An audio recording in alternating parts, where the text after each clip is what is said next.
নিয়ে এসেছি মেথি শাক। আজকে রান্না করে দেখাবো মেথি শাক কিভাবে রান্না করতে হয়।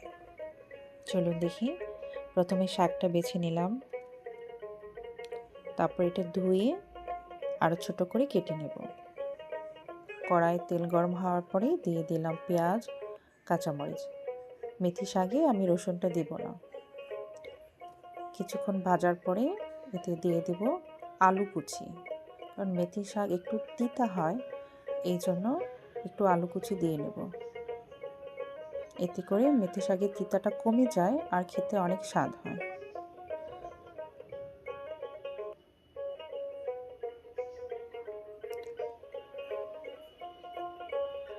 পরিমাণ মতো লবণ দিয়ে আলুটা ভেজে নেব, কিছুক্ষণ ভেজে নেব।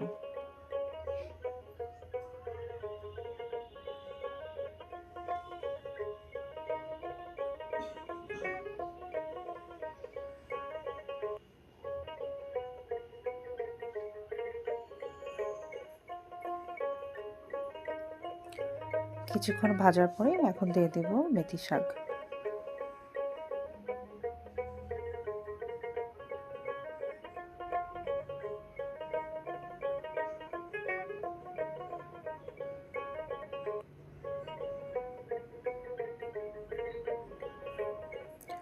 লবণটা আমি আগেই দিয়ে দিয়েছিলাম, এখন আর লবণ দিব না।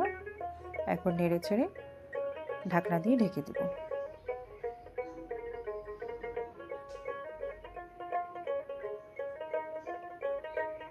কিছুক্ষণ রান্না হবে, আবার ঢাকনা তুলে নেড়ে দিলাম।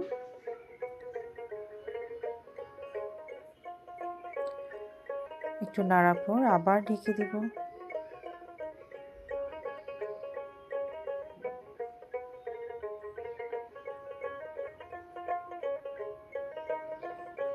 শাকটা সিদ্ধ হওয়ার জন্য আবার কিছুক্ষণ ঢেকে রাখবো।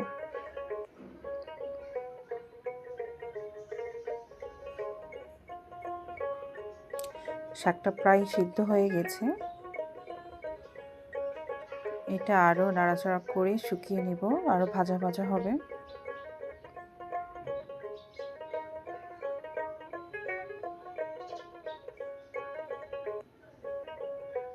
শাক প্রায় হয়ে গিয়েছে, আর একটুখানি হলেই হয়ে যাবে।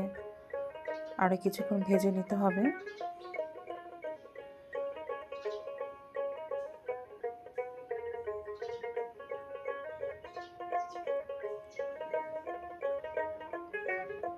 বাস, আমার শাক রেডি।